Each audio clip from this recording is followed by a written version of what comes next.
자, 우리의 삶을 돌아보면요, 이러한 생각이 들어요. 제가 전에 나이가 90세가 넘으신 원로 장로님에게 장로님 인생을 돌아보시면 물론 저희 기대한 대답이 있었죠.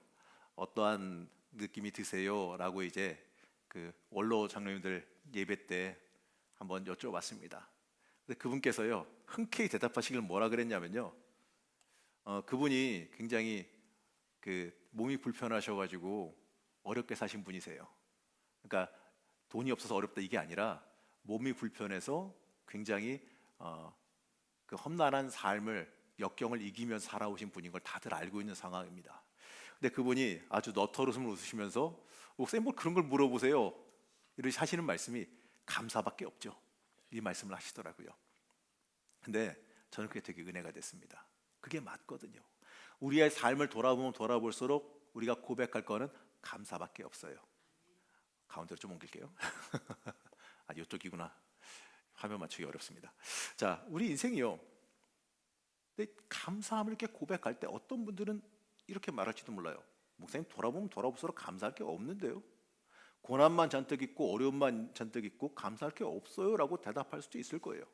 근데 하지만요, 지금 여러분들 성전에 앉아있고 숨쉬고 살아가고 있다는 거, 그것만도 사실 감사거리라는 것을 잊지 말아야 됩니다. 물론 남보다 인간적으로요, 물질적으로요, 감사할 게 적을 수도 있긴 있을 거예요. 그러나 알아야 되는 건요, 이 감사의 기회는 주신 것 가지고 감사하는 것보다 내가 만들고 찾아야 되는 부분이 더 많다는 사실입니다. 감사는 꼭 주시고 감사거리가 있어야지만 감사가 아니라 내 삶 가운데 감사할 거리를 찾아내면 그게 감사할 거리가 되어진다는 걸 알아야 돼요. 우리가 인생을 살다 보면 참으로 신기하게도 말이죠, 이 감사할 거리가 계속해서 머무는 사람들이 있고 또 그러지 못한 사람들이 있는 것을 발견하게 됩니다. 그래서 우리는요, 그 감사할 거리가 넘치는 사람들을 때때로 부러워하기도 해요. 자, 이 사람들의 인생은요, 항상 자신의 인생에 이 좋은 것이 머무르게 만들고 또 악한 것이 흘러가게 만드는 법을 아는 사람들입니다. 이 지혜로운 인생은요, 이 불평하고 원망하는 인생이 아니라 이 좋은 것이 나에게 항상 머물게 만드는 인생임을 깨달아야 됩니다. 그러한 인생이요, 이 바로 항상 하나님과 함께하는 인생이고 내 인생을 가치 있게 행복하게 살아가는 인생이라는 걸 깨달아야 돼요. 자, 그러면 우리가 어떻게 살아가야 이러한 이 가치 있는 좋은 것이 나에게 항상 머무는 인생이 될까요? 우선은요, 첫 번째는 보는 눈이 바뀌어야 돼요. 바라보는 시선이 바뀌어야 된다는 겁니다. 때때로 화를 내는 사람 보게 되면 공통적으로 나오는 말이 있어요. 너 내가 얼마나 참았는지 알아? 내가 보기엔 별로 참은 것 같지도 않은데 꼭 그 말이 나와요. 너 내가 얼마나 참았는지 알아? 이러면서 화를 폭발합니다. 이건요, 화를 내느냐 안 내느냐가 그 인내심이 충분한가 부족한가의 문제가 아니라는 것을 보여줘요. 다만 화를 내는 시기가 느리냐 빠르냐, 이미 화를 내기로 작정한 사람이라는 거죠. 자기의 그 참는 한계에 도달하면 결국에는 폭발하게 되어 있어요. 화를 자주 내는 사람의 문제는 바로 시선의 문제라는 겁니다. 화를 자주 내는 사람은 보통 사람들과 보는 시선이 달라요. 그 사람들은 항상 열받을 것만 골라서 봐요. 화 날 것만 골라서 보더라 이거죠. 이 좋은 것은 넘겨보고 우선 열받을 만한 것만 먼저 골라서 보더라 이겁니다. 항상 이 좋지 않은 것을 골라서 보는데, 생각해 보십시오. 안 좋은 것만 골라보는데 어떻게 화를 안 낼 수가 있을까요? 화가 날 수밖에 없겠죠. 이거는요, 이 사회 정의를 부르짖는 것과는 별개의 문제입니다. 항상 옳은 것을 바라보는 것이 항상 분노하고 화를 내는 것을 말하지 않아요. 이 분노할 때는 분노하더라도 우선 옳은 것은 바르게 잡고 그것에 취할 것은 취하고 버릴 것을 버리면서 좋게 만드는 게 우선이어야 되는데, 앞뒤 가리지 않고 무조건 분노만 한다고 하면요, 그거는요 분별이 없고 그냥 분노에 잡아먹힌 사람밖에 되지 않는다라는 겁니다. 이 무조건적인 분노가 사회 정의는 아니에요. 여기서 말하는 것은 삶을 살아가는 데 있어서 모든 것을 나쁘게만 보는 안 좋은 버릇을 이야기하는 거예요. 이러한 사람들은요, 그 사람들의 그 시선, 그 눈을 고치지 않는 한 그 인생에 감사할 거리가 절대로 그 사람 안에 머물 수가 없습니다. 여러분 이거 아세요?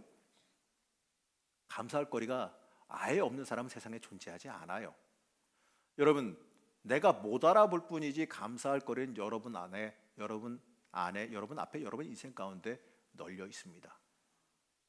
자, 전에도 한번 말한 것 같은데 비 오는 날 빗물 받겠다고 그릇을 밖에 내다 놨어요. 뭐 폭우가 쏟아지니까 그릇 정도쯤이야 얼마든지 차고 넘치겠지 하고 내다 놨습니다. 근데 어떤 사람은 그 그릇에 차고 넘치게 가득 받아왔고 빗물을, 어떤 사람은 가득 받긴커녕 젖은 그릇만 들고 들어왔어요.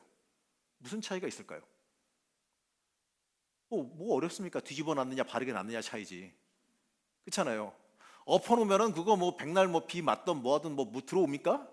안 들어오고 그냥 물만 붓고 말지. 뒤집어 놔야, 그릇이 담길 그릇을 열어놔야 그 안에 핏물이 담기는 거 아니겠어요? 이걸 바꿔 말해보게 되면 여러분의 인생도요, 하나님께서 여러분들에게 복받을 그릇을 다 주셨는데 그걸 복 앞에 쏟아져 내리는, 하나님께서 부어주시는 그 은혜와 복 앞에 열어놓느냐 엎어놓느냐의 차이가 있다라는 거예요. 복받고 못 받는 사람의 차이가 뭐냐면, 하나님 앞에 여러분의 인생의 마음문을 열고 복의 그릇을 열어놓은 사람들은 그 그릇이 다할 때까지, 그 그릇의 양에 찰 때까지 받아 먹을 것이고, 엎어놓은 사람은 받을 복의 그릇이 뭐 크던 말던 대접이든 뭐 그냥 바구니든 뭐든 아무 상관없이 엎어놨는데 뭐가 들어갑니까? 근데 그 사람들이 착각하는 게 뭔지 아세요? 그 테두리에 물 묻었다고 그걸 또 복 받은 줄 알고 착각하는 사람들이 있어요. 주실 복은 그게 아니라 어마어마하게 있는데 그냥 엎어놓고 조금 받은 물 좀 묻었다고 나 복 받았어. 그럼 주님께서 볼 때 얼마나 답답할 거야. 야, 너 줄 게 그 정도인가? 아닌데 너 그거 받아놓고 그거 받았다고 그러고 만족할 거야? 얼마나 답답하실까요? 중요한 건요, 우리의 인생이요, 하나님 앞에 마음을 열고 살아가느냐 닫고 살아가느냐에 따라서 여러분의 인생길이 달려져 있다는 거예요. 안 그렇습니까, 여러분?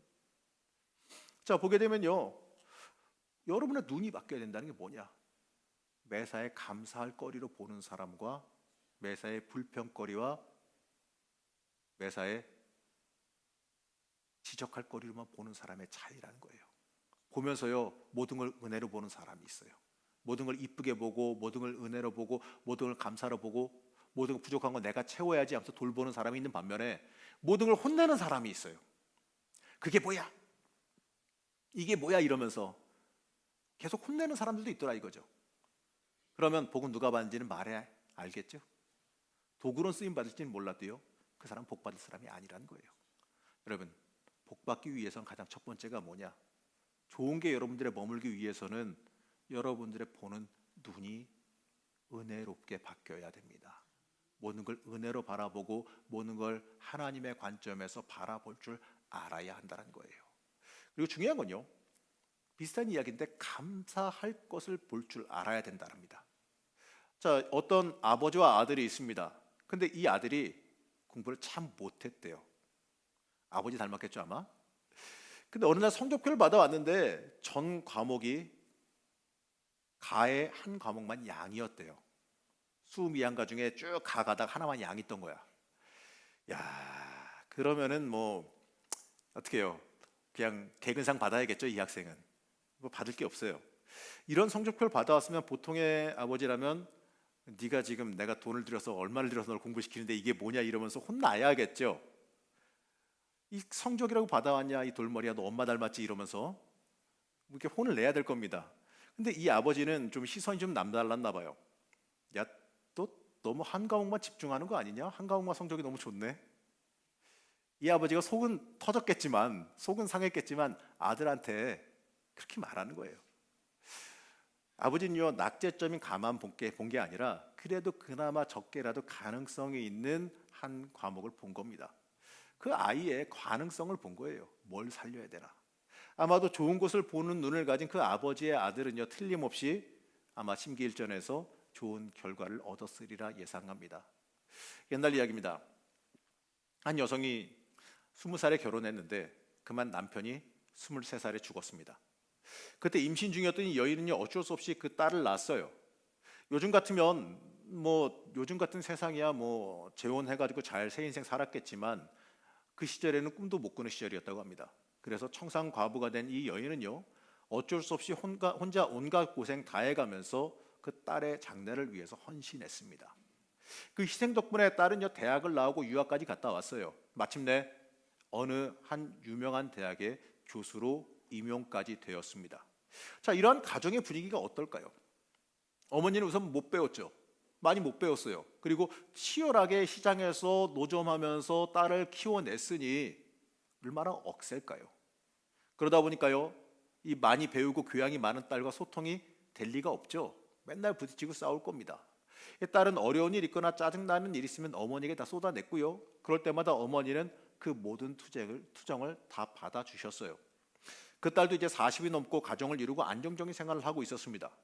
그러다 어느 날 그 어머니를 보고 있다가 갑자기 마음이 어떻게 동했는지 어머니에 대한 감사의 마음이 들기 시작했어요.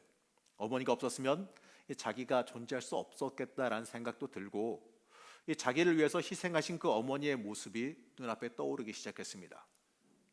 어머니가 힘들게 학비를 대주셔서 내가 이렇게 유학까지 갔다 오고 공부를 했는데 인생의 어려운 일은 대부분 어머니가 발벗고 뛰어나서서 해결해 주셨는데 대부분 어머니가 몸을 던져가며 해결해 주셨는데 이런 생각이 드니까 딸이 너무 고마워서 어머니에게 말합니다. 엄마, 원하는 게 있으면 다 말씀하세요. 내가 다 해드릴게요. 그러자 어머니는요, 네가 행복하게 잘 살면 돼 이렇게 말해요. 그러니까 딸이 계속 물어봅니다. 엄마, 그거 아니고 그건 당연한 건데 뭐가 있어? 물어봅니다. 좋은 집으로 이사 오니라 너무 멀리 와서 내가 주일에 교회 나가기가 너무 힘든데 네가 주일마다 나를 데리고 같이 교회 좀 가줬으면 좋겠다. 이왕이면 데려다만 주지 말고 같이 들어가서 예배 드리면 더 좋고. 딸은요, 자신이 엄마 따라서 교회를 다닌 기억이 있으니까 그냥 어렵지 않은 얘기니까 엄마 그러죠 이렇게 얘기를 했습니다. 어머니의 교회에 나가자 많은 사람들이 환영했어요. 엄마가 워낙 자랑을 많이 해놨으니까 그 자랑한 그 해외 유학 갔다 온 교수 딸, 유명 대학 교수 딸 왔다고 사람들이 환영해 줍니다. 그러니까 기분 좋아요. 교회 휴게실에서 예배 마치고 이제 밥 먹고 잠깐 어머니랑 커피 한잔 하면서 쉬고 있는데 자신이랑 비슷한 또래 여성들이 이야기하는 것을 귀를 기울여 들었습니다. 근데 그 내용이 뭐냐? 누구 집사 어쨌대더라 저쨌대더라 이러면서 헐뜯는 내용이었나 봐요. 누구 집사 코를 했느니 어쨌느니 이러면서 하는 얘기를 들은 거예요. 헐뜯는 내용을 들은 거예요. 또 교회 돌아다니고 구경하고 다니다가 회의실 같은 데 안에서 서로 좀 약간 좀 의견이 안 맞아서 조금 언성이 높아진 일이 있었나 봅니다. 그러한 소리를 들었어요. 그러니까 너무 놀랐습니다. 그러면서요, 화가 나는데 참고 엄마를 갑자기 잘 모시고 나와서 말했어요. 엄마, 교회 나오지 마세요. 그러면서 있었던 이야기, 자기가 봤던 이야기들을 한껏 과장을 해서 엄마에게 이야기합니다. 그러자 엄마가 하신 말이 이거예요. 야, 나는 이 교회 평생 다니면서 나는 십자가와 예수님만 봤는데 너는 교회 딱 하루 나와가지고 쓸데없는 것도 진짜 많이 봤구나. 어머니는요, 이 조속하게 문제만 바라보는 게 아니라 예수님 바라볼 줄 아는, 가치를 볼 줄 아는 눈이 열려 있었던 거예요. 이렇게 복된 것, 감사할 것만 바라보고 살아가는 사람은요, 이 참된 가치로 살아가고 복된 삶을 살아가게 된다는 겁니다. 그 딸이 그 어머니 말씀 듣고 본인 스스로가 반성하고 또 교회 나오면서 다시 신앙을 회복하는 역사가 있었다고 합니다. 여러분, 중요한 건 이거예요. 여러분이 뭘 바라보느냐. 같은 걸 바라볼 때 그거를 은혜로 바라보느냐 아니면 같은 걸 바라볼 때 불만으로 바라보느냐의 차이라는 거죠. 오늘 아까 대회 때 같이 나눴던 그 요셉의 이야기도 마찬가지 아니겠습니까? 그것을 갖다가 요셉이 만약에 불평과 불만할 이야기로만 바라봤다면 어떻겠습니까? 그걸 불평의 이야기, 불만의 이야기 이걸로만 바라봤으면요, 나 하나님 안 믿어. 내 멋대로 살래. 하나님 어떻게 나를 이렇게 할 수가 있어. 이러한 식으로 갈 수 있지 않았을까요? 그가 하나님을 떠날 수도 있었지 않았을까요? 그러한 고난과 말도 안 되는 역경 속에 그를 홀로 놔두셨다면. 그러나 그가 그랬으면은 그에게 예비하셨던 하나님의 놀라운 계획을 받아먹을 수가 없었겠지요. 그가 하나님께 온전히 의지함으로 그 어렵고 힘든 가운데 아마 상상 이상의 어려움과 고난을 겪었을 텐데, 그 상황 속에서도 하나님께서 나와 함께 하심, 하나님이 나를 지켜주심을 바라보며 감사함을 바라볼 줄 아는 눈으로 살아왔기 때문에 그가 그 모든 어려움과 고난을 이겨내지 않았을까요? 어림받았던 그 2년의 세월, 아까 이야기했잖아요. 그 2년 동안 잊혀져 있던 그 감옥에서의 세월, 기약 없이 그냥 잊혀져 버린 그 세월, 하나님이 부르실 때까지 언제 부를지 요셉은 알지 못했습니다. 그 부르심의 그 순간까지 기다리는 그 순간, 그 시간 동안 그가 만약에 감사를 바라볼 줄 아는 눈이 없었다면 과연 그가 그 복을 받아 누릴 수가 있었을까요? 중요한 거는요, 우리가 눈이 열려서 감사함을 바라볼 줄 알게 되면 우리 인생의 믿음도 더 커지게 되고요, 그리고 참된 은혜도 발견하게 되고요, 그리고 복의 자리, 나도 모르게 그 자리에 올라서 있게 됩니다. 여러분, 복의 자리는 내가 억지로 올라선다고 해서 올라설 수 있는 자리가 아니에요. 내가 일부러 찾아가지고 헤매서 올라갈 수 있는 자리가 아니에요. 내가 순종하고 하나님께서 인도하시는 대로 가다 보면 주님께서 나도 모르게 나를 그 자리에 올려놓으시는 자리가 복의 자리입니다. 그렇기 때문에 매일매일 삶이 순종의 삶, 긍정의 삶, 하나님 말씀을 쫓아가는 삶이 되기를 소원하셔야 됩니다. 그렇게 되면요, 나도 모르는 사이 여러분들의 인생과 삶은 복된 삶 위에 올라가게 됨을 믿으시기 바랍니다. 그리고 여러분, 중요한 건요, 뭘 볼 거냐, 핵심을 볼 거냐에 관한 얘기예요. 나에게 좋은 것이, 감사할 것이 머무르게 만드는 사람은 비전을 보고 생명도 봅니다. 바로 하나님을 바라보고 예수님을 볼 줄 알게 되는 거예요. 바로 성령의 역사를 바라보게 되는 거예요. 사람은요, 원래 보는 대로 가게 되어 있습니다. 전에 스키를 배울 때 스키장에 갈 때 코너를 돌 때 제가 자꾸 엉뚱한 데를 보면서 돌았나 봐요. 그러니까 맨날 자빠지거든요. 맨날 넘어지고 코너를 못 돌고 하니까 이 가르쳐 주던 그 특수부대 갔다 온 친구가 가르쳐 줬었는데, 그 친구가 저에게 답답해하면서 얘기를 해줍니다. 야, 그 코너 돌 때 엉뚱한 데 보지 말고 네가 돌아야 되는 방향을 네가 고개를 돌려봐. 그러면은 네 몸이 그 보는 방향 따라서 그 몸이 이렇게 쏠리기 때문에 쉽게 돌 수 있어 라고 알려주더라고요. 아니, 진작 처음부터 알려주지. 신나게 1시간 정도 넘어지고 나서 알려주더라고요. 그 말 듣고서요, 코너 돌 때 진짜로 고개를 갖다가 내가 가야 될 방향으로 돌리면서 몸을 쏠렸더니 돌아가더라고. 한 번에 성공했습니다. 진짜 가르쳐주지, 이 중요한 걸. 여러분, 근데요, 가만 보면요, 여러분의 인생도 마찬가지예요. 내가 보는 대로 가게 돼 있다는 거예요. 내가 보려고 하는 대로 가게 되어 있어요.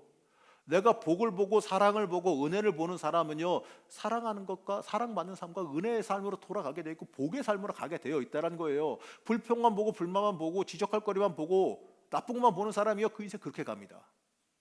보는 대로 가게 돼 있어요.